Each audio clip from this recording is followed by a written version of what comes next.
Mesdames, Messieurs, bonsoir et merci de votre fidélité au programme du studio Kalangou qui sont diffusés en direct par 30 radios partenaires dans toutes les 8 régions du Niger. Des programmes aussi disponibles sur notre page Facebook Studio Kalangou, notre site internet www.studiokalangou.org et sur les réseaux sociaux. Aujourd'hui, le forum du studio Kalangou a pour thème comment contrer la désinformation et la mésinformation dans un contexte de lutte contre le terrorisme au Niger. Avant de rentrer dans le vif du sujet, il est important de rappeler ces quelques éléments de précision. Ainsi, selon un article publié par Média Défense, la désinformation est une information qui est fausse et la personne qui la diffuse sait qu'elle est fausse. C'est un mensonge délibéré et intentionnel qui montre que les gens sont activement désinformés par des acteurs malveillants.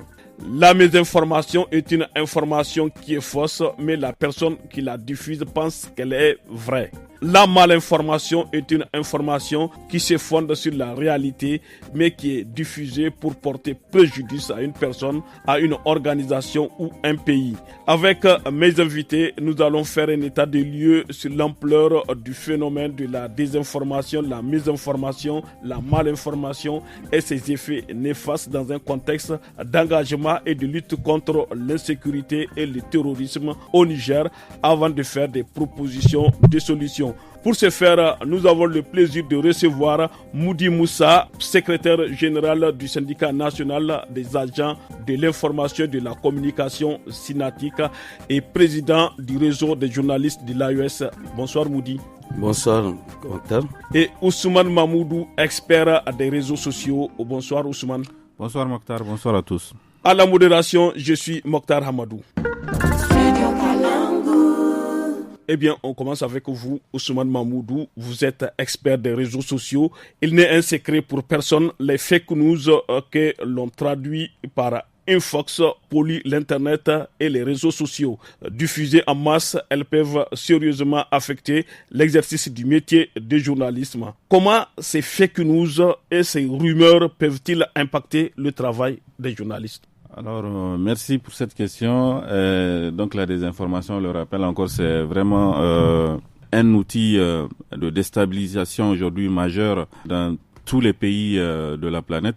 Et donc, pour les journalistes, c'est encore plus vrai parce que, d'abord, c'est quelque chose qui va venir saper un peu la confiance que le public a autour de l'information. Aujourd'hui, il y a tellement de flots continus d'informations sur les réseaux sociaux, puisque tout le monde aujourd'hui a un téléphone qui est connecté à Internet. On est tous les jours envahi par un flot d'informations. On ne sait plus distinguer le vrai du faux. Et donc là, ça fait poser beaucoup de questions dans la tête des auditeurs qui se disent, mais est-ce que finalement ce média que j'écoute tous les jours me dit aussi la vérité? Donc ça contribue quelque part à vraiment réduire cette confiance qui existait auparavant. Donc aujourd'hui, cette question, elle est vraiment challengée. Un autre point, c'est le fait que cette désinformation, le fait qu'il y a tellement de désinformation à vérifier, tellement de fausses informations à vérifier, fait que les médias aujourd'hui, qui ont déjà très peu de moyens au Niger, il faut le dire, sont aujourd'hui quelque part obligés de recruter un personnel supplémentaire pour le former à la vérification, à travers le fact-checking. Voilà, à travers le fact-checking, alors qu'ils n'ont pas forcément les moyens de leur politique. Et c'est un personnel qui doit être recyclé constamment parce que les méthodes et les techniques changent tous les jours. Donc ça a vraiment un vrai impact au niveau des différentes rédactions qui, de base, ont déjà très très peu de moyens. Et un autre point aussi que je trouve important, c'est le fait qu'il y a une forme de pression pour publier rapidement. Quand on voit des infos qui circulent, par exemple, je sais pas, je donne l'exemple souvent d'une femme peut-être qui cuit quelque chose qui n'est pas vrai, mais il faut vite produire et vite le diffuser dans la journée avant que ça n'expire. Et donc, on n'a pas forcément le temps de tout vérifier, de tout voir. Est-ce qu'on n'est pas en train de se tromper? Est-ce qu'on n'est pas en train de partir dans des billets? Que ça ajoute encore une pression supplémentaire dans le travail quotidien des journalistes. Donc, plusieurs impacts. À la fois un impact économique, à la fois un impact au niveau du personnel et à la fois un impact même au niveau organisationnel des rédactions qui aujourd'hui, encore une fois pour le cas du Niger, ne savent pas tellement comment adresser ce problème. Ousmane Mahmoudou, les événements survenus ailleurs dans le monde et sur le territoire nigérien ces dernières années ont provoqué une recrudescence de fausses informations, images et vidéos diffusées en ligne et détournées pour tromper les internautes. Comment reconnaître une fausse information sur les réseaux sociaux? Alors, et que faire? Le conseil de base qu'on donne à tout le monde, c'est que dès que vous voyez un contenu qui vous incite à le partager, il ne faut pas le partager.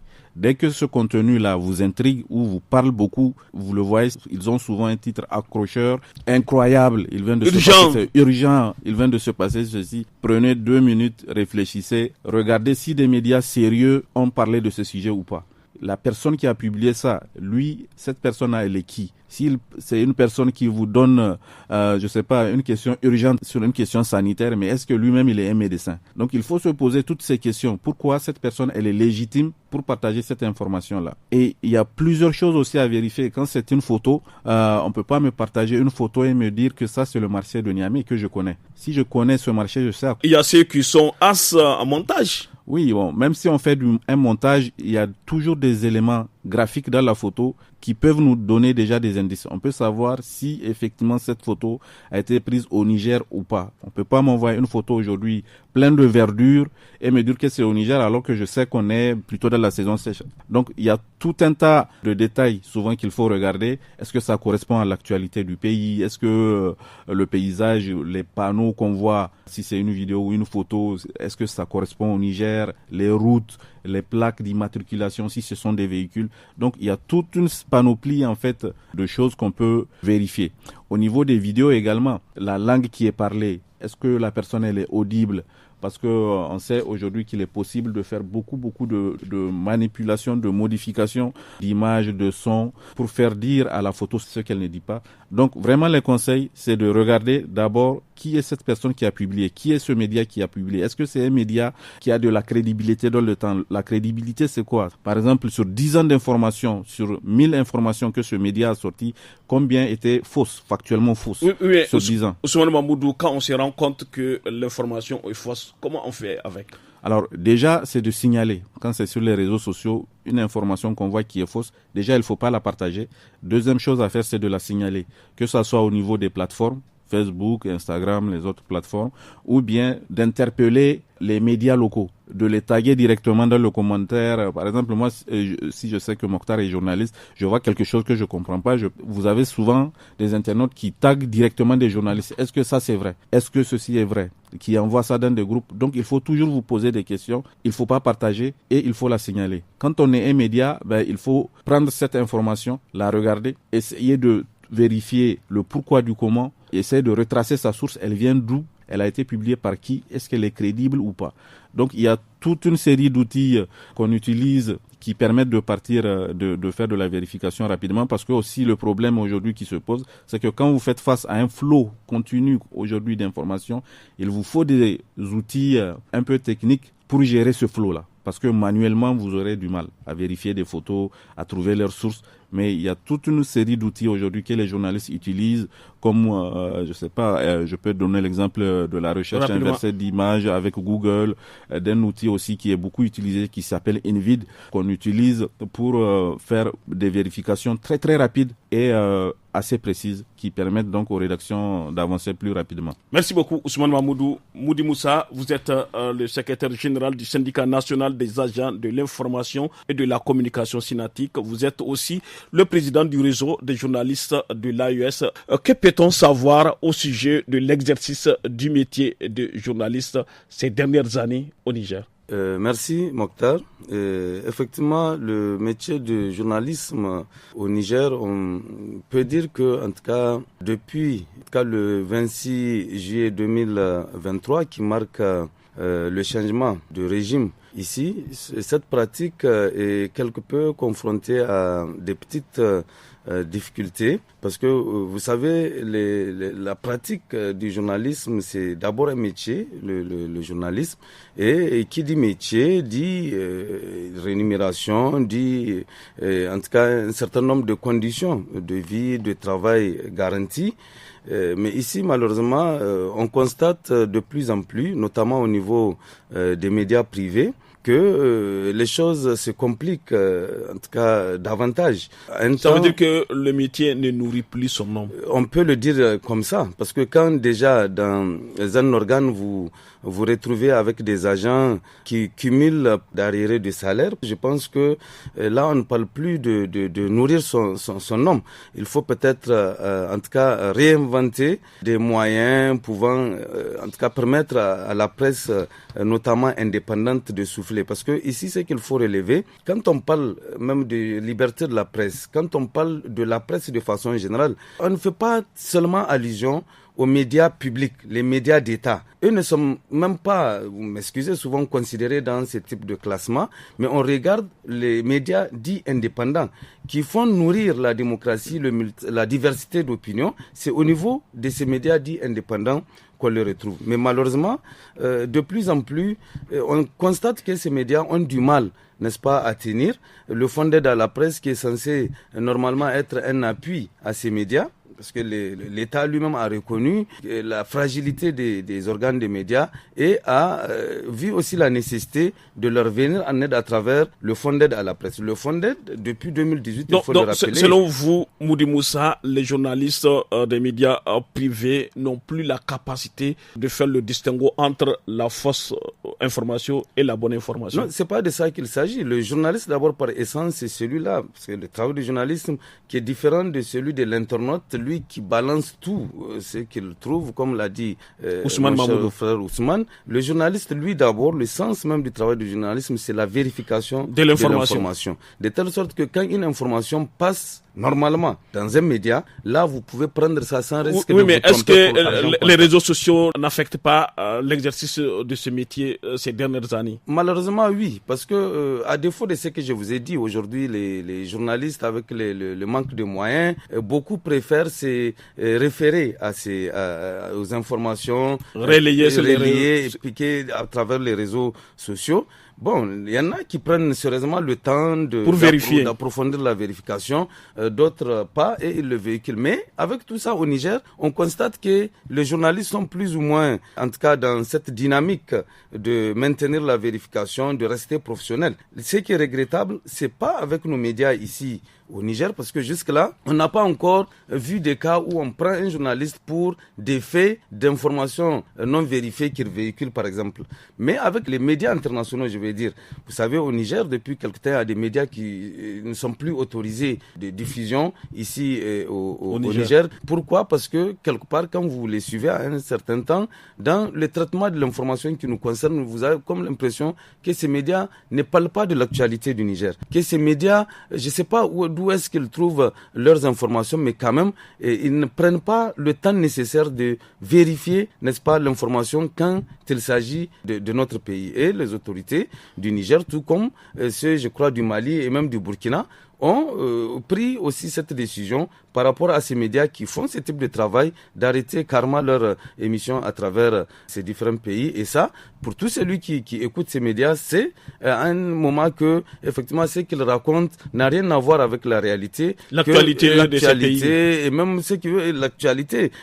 En tout cas, qu'eux se donnent le plaisir de traiter. Et quand ils vous prennent même en interview, vous avez l'impression qu'ils coupent la partie qui les intéresse. Donc, on peut dire qu'au niveau, en tout cas, de ces médias internationaux, il y a un manque de sérieux, de professionnalisme, mais qui est aussi fait sciemment. Parce que quelque part, c'est ça là où je voudrais inviter aussi nos confrères nigériens et même de l'AES au vu de la dynamique nouvelle de laquelle nos pays se sont lancés. C'est vraiment d'être des journalistes patriotes. Parce que tous ces médias... C'est-à-dire quoi, de journalistes patriotes? Rapidement. C'est le journaliste, comme ce que font nos amis, dont les médias ont été suspendus de diffusion, quand ils parlent de l'actualité de chez eux, mais écoute, tu as envie de les écouter. Ce qui se passe, ils prennent le côté, si tu veux, positif pour présenter.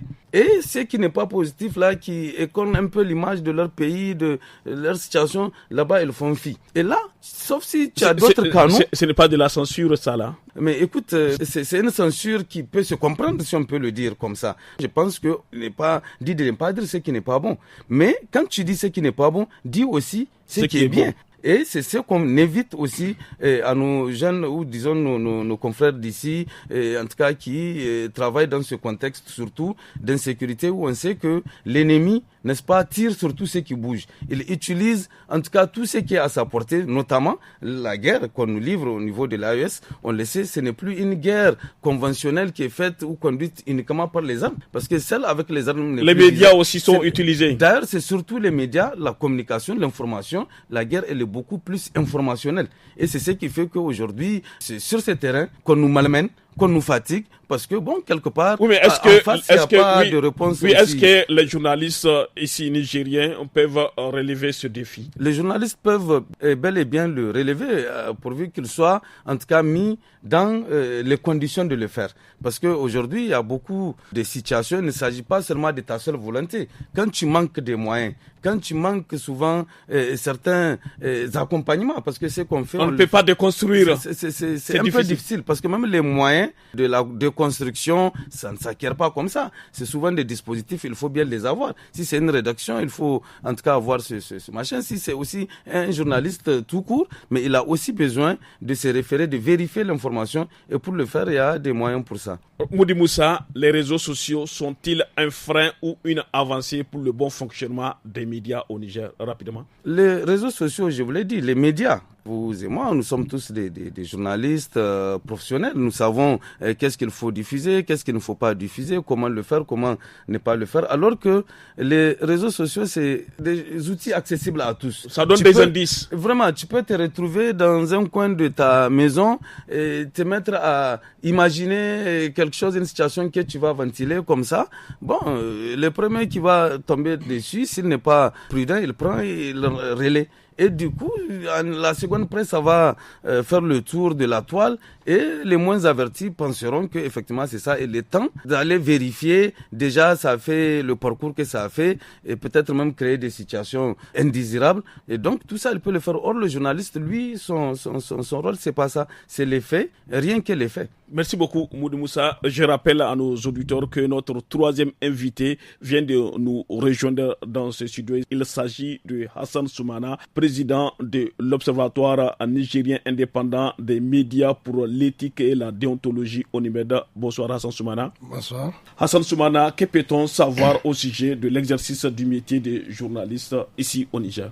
Effectivement, j'ai entendu le frère Moudi. Il a carrément tout dit. L'exercice du métier de journalisme, ça nous envoie à beaucoup de défis. Il y a beaucoup d'enjeux qui sont devant nous et que malheureusement, comme Moudi l'a dit, on est actuellement à un tournant décisif de l'histoire de notre pays. Et je crois que les médias ont un grand rôle à jouer dans ce tournant. Et malheureusement, comme il l'a relevé, les médias ne sont pas embarqués en termes de dotation de moyens pour suivre le rythme de ce qui se présente devant nous, relever les défis de l'affirmation de la souveraineté de nos pays. Le Burkina Faso, le Niger et le Mali ont décidé de prendre leur vie en main. Et donc, ça se fait avec les médias et malheureusement, les médias ne sont pas pris en compte. Quand il parlait tout de suite des moyens qu'il faut mettre à la disposition des médias, notamment même les médias publics. Avant-hier, j'ai suivi le débat que le ministre de la Communication a accordé. Il avait estimé que le peu de moyens, pas relativement, parce qu'on a fait un exercice de comparaison entre ce que les autres médias, pays investissent. Le Burkina Faso et le Mali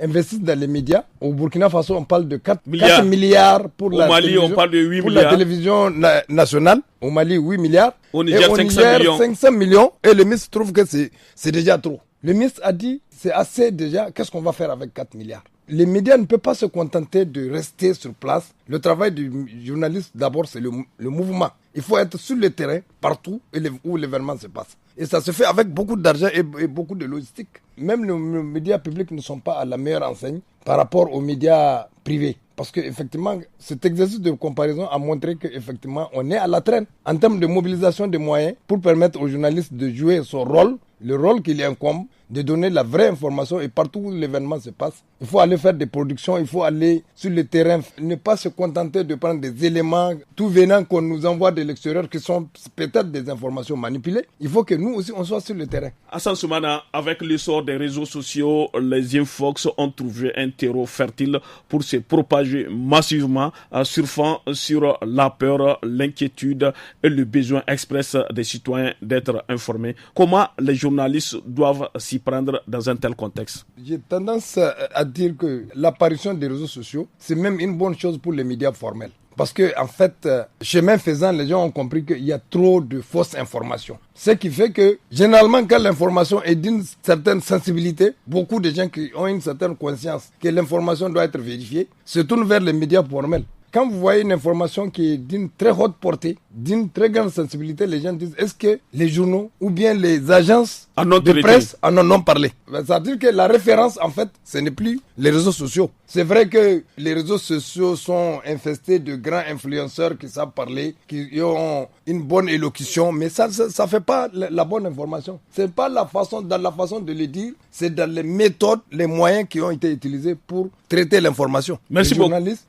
ils vérifient d'abord qu'une information est donnée par un journaliste, c'est que c'est une information vérifiée. Merci beaucoup à tous. On a servi une courte pause. On revient avec vous, Ousmane Mamoudou. Le développement de l'Internet et des réseaux sociaux facilite la production et la circulation rapide de l'information. Quelles solutions préconisez-vous pour une utilisation judicieuse des réseaux sociaux? Là aussi, je reviens par rapport à l'entretien du ministre de la Communication qui a parlé de régulation. Et donc, à ce niveau, la régulation, elle est hyper importante parce qu'aujourd'hui, ça part vraiment dans tous les sens. Il y a des applications, il y a des réseaux sociaux qui sortent tous les jours. On peut réguler les réseaux sociaux sans pour autant en abuser? Alors, bien sûr, ça se fait. Bon, c'est difficile. Après, il faut le dire, parce que même les pays développés, aujourd'hui, ils ont du mal. Et la régulation, d'abord, elle doit venir des plateformes. Aujourd'hui, Facebook lui-même laisse filer beaucoup de désinfos. L'auteur principal aujourd'hui, les principaux acteurs même de ces applications, les détenteurs de ces applications ne font pas beaucoup d'efforts. On a vu récemment, par exemple, Mark Zuckerberg, qui est le propriétaire de Facebook, qui a retiré son programme de fact-checking. Et donc, aujourd'hui, sur Facebook, il n'y a plus de journalistes qui font de fact-checking parce qu'avant, il y avait une collaboration. Si des journalistes vérifient, Facebook pouvait retirer. Il pouvait écrire directement à Facebook pour qu'il retire cette désinfo. Bon, aujourd'hui aussi, il faut se dire que les États-Unis sont plutôt dans une dynamique de dérégulation. Il y a un nouveau gouvernement qui est là, qui est en train de revoir beaucoup de choses au niveau des États-Unis. Donc, on a cette problématique-là, celle de la régulation. Et un seul État, à mon avis, aujourd'hui, ne peut pas peser face à ces géants-là. Il faut qu'on se mette en organisation pour arriver à les faire bouger, pour arriver à réguler. Après, il y a aussi des aspects qu'on peut mettre au niveau local. Là, on a certes une loi sur la cybercriminalité, mais qui n'est pas assez complète, qui ne couvre pas tous les réseaux. Aujourd'hui, on aura beau essayer de vérifier ce qui se passe dans WhatsApp, dans les groupes, c'est pratiquement impossible parce que par défaut, c'est une messagerie privée. On ne tombe pas dans un groupe en faisant une recherche Google pour voir qu'est-ce que Mokhtar a mis dans WhatsApp sur Google. Si je tape, je verrai rien parce que c'est quelque chose de privé. Donc, à ce niveau aussi, il y a un effort qui doit être fait sans pour autant tomber dans l'abus de la censure, en faisant beaucoup attention aux questions autour des données personnelles, autour des libertés des uns et des autres, parce que on a vu aussi en certaines contrées que la régulation a produit des effets contradictoires. Et j'ajouterais juste une dernière phrase, c'est qu'aujourd'hui, dans le monde, en fait, il y a une vraie économie de la désinformation. Il y a une enquête qui a été menée par NewsGuard, c'était en 2022.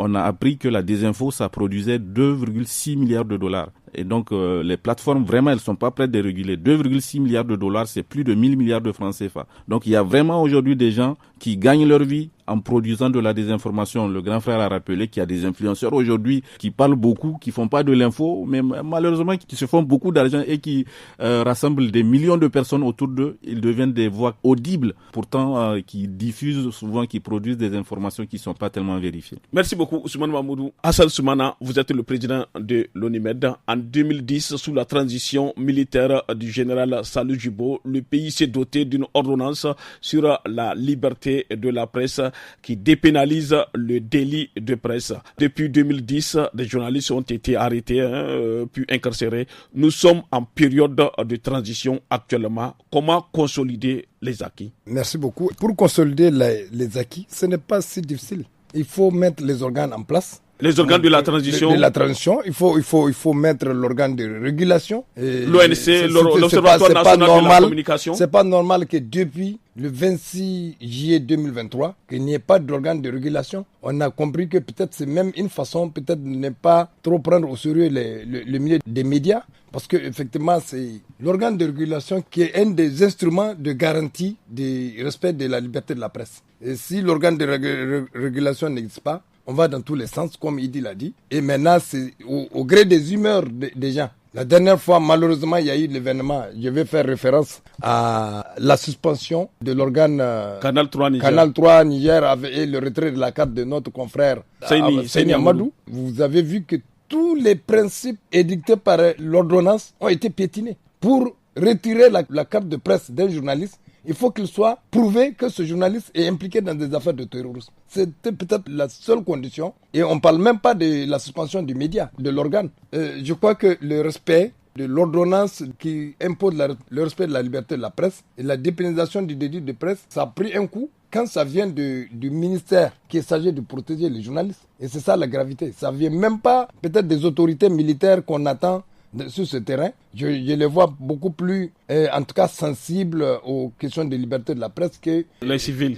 Les civils. Membres du gouvernement. Mais voilà, et les membres du gouvernement, les civils. Merci beaucoup, Hassan Soumana. Moudi Moussa, l'adoption d'un code de la presse en 2010 a été une avancée majeure pour la protection des journalistes, mettant fin aux peines privatives de liberté pour les délits de presse. Pour autant, cette loi plus protectrice est régulièrement contournée. Comment prévenir ou mettre fin à toutes ces dérives rapidement? Oui, pour mettre fin à ces dérives, mais les lois, elles ont été consacrées, c'est pour être observées et respectées. Et c'est pour aussi permettre vraiment une meilleure conduite du secteur, un encadrement, je vais dire. Alors, c'est-à-dire que ce soit les journalistes, que ce soit le pouvoir public, tous, normalement, devrions nous tenir au respect de ces Oui, mais est-ce qu'il y a des insuffisances continues dans cette loi qu'il faille corriger avec la transition? Vous savez, au Niger, on n'a pas de problème de texte. Nos textes au Niger sont parmi les meilleurs de la sous-région. Et ce qui fait que partout,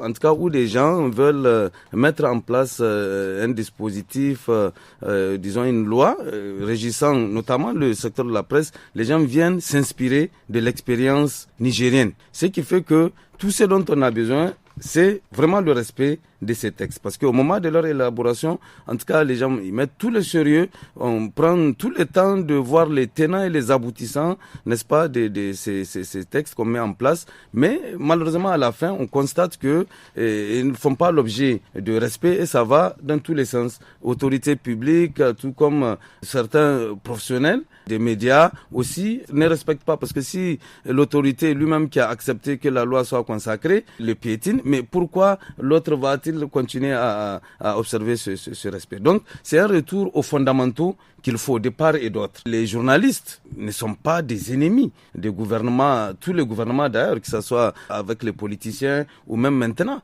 N'est-ce pas? Les journalistes ont toujours fait ce travail d'accompagnement parce qu'on est convaincu que si les politiques sont bien observées, sont bien respectées, eh bien, il n'y aura aucun problème. La presse va suivre, elle va faire son travail. Et puis, bon, c'est dans l'intérêt, dans tous les cas, de la société, dans l'intérêt général. Mais si déjà on se met, le président de l'ONIBAD avait pris l'exemple, par exemple, de la fermeture de l'organe de presse Canal 3, le retrait de la carte professionnelle de notre confrère, Seyni Amadou, en tout cas des choses qui se sont passées dans la plus grande illégalité. Et vous avez vu le tollé que cela a suscité, que ce soit au niveau des professionnels des médias ici et ailleurs.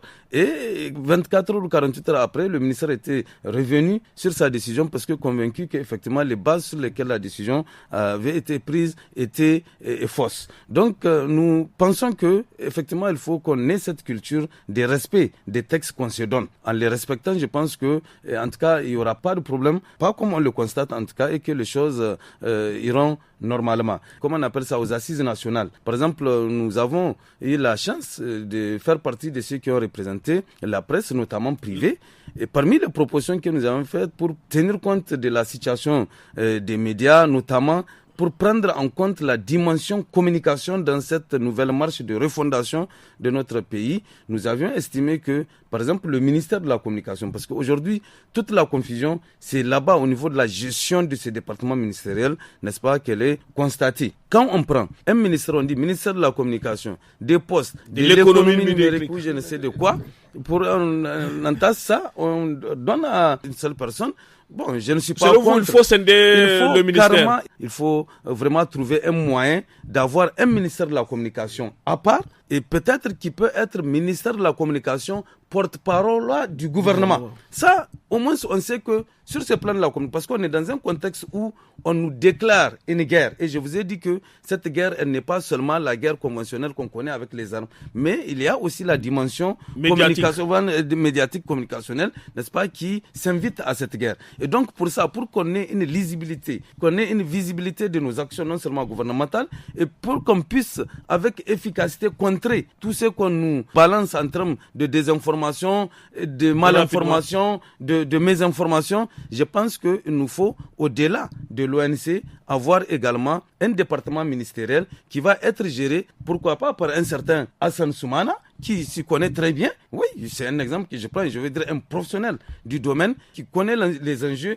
qui connaît qu'est-ce qu'il faut, qu'est-ce qu'il ne faut pas faire, qui connaît comment créer les conditions de permettre aux médias de jouer pleinement leur rôle dans ce contexte crucial, n'est-ce pas, de sauvegarde de la patrie et de refondation qu'on prône, en tout cas, que ce soit du côté des autorités ou même du côté des citoyens qui y croient. Merci beaucoup, Moudi Moussa. Ousmane Mamoudou, quel avenir pour les médias traditionnels au Niger dans ce contexte de foisonnement des réseaux sociaux? L'avenir, c'est de s'adapter. Et je pense que les médias font beaucoup, au Niger, ils font déjà beaucoup d'efforts, étant donné les moyens limités qui sont à leur portée. C'est de s'adapter, de comprendre comment ces réseaux-là fonctionnent. Et au tout début, mon ami a dit que c'est aussi une chance, les réseaux sociaux, finalement. Il n'y a pas que du mauvais, il y a aussi des bonnes choses. Vous avez aujourd'hui certains médias crédibles qui ont émergé des réseaux sociaux, qui sont suivis et qui font du bon boulot. Donc c'est aussi ça l'enjeu.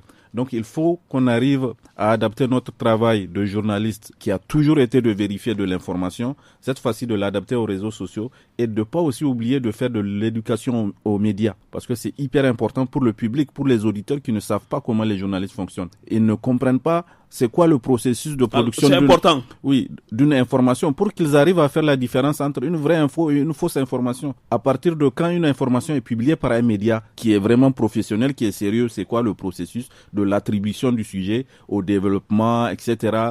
Avec toutes les discussions qu'il y a à côté, au montage, etc. Et la décision finale, elle revient à qui, etc., etc. Et quand vous faites une vérification vous-même au niveau des médias, aujourd'hui il y a des médias qui sont spécialisés dans la vérification de l'info et qui s'en sortent très bien. Vous pouvez faire de ça votre cheval de bataille et expliquer aussi à vos lecteurs, à vos auditeurs comment est-ce que vous avez abouti à ces résultats et comment eux-mêmes ils peuvent faire ce travail de vérification et tomber sur les mêmes résultats. C'est vrai qu'il y a pas mal de problèmes aujourd'hui à relever, mais je trouve aussi qu'il y a des opportunités à saisir tout en gardant en tête que vraiment aujourd'hui les médias au Niger, quand même, ils sont dans des difficultés. Merci beaucoup Ousmane Mamoudou. Hassan Soumana, quelles sont vos propositions, conseils ou recommandations pour le développement et l'indépendance de la presse au Niger? C'est valable partout. Le développement de l'indépendance de la presse, c'est vraiment la mobilisation des moyens. Les médias indépendants ne peuvent être indépendants que quand ils ont les moyens de leur politique. Pour respecter la ligne éditoriale d'un média, il a besoin de moyens. Le média de référence qu'on a qui a pu respecter les principes de son indépendance, c'est le Canard déchaîné en France, qui ne prend ni la publicité,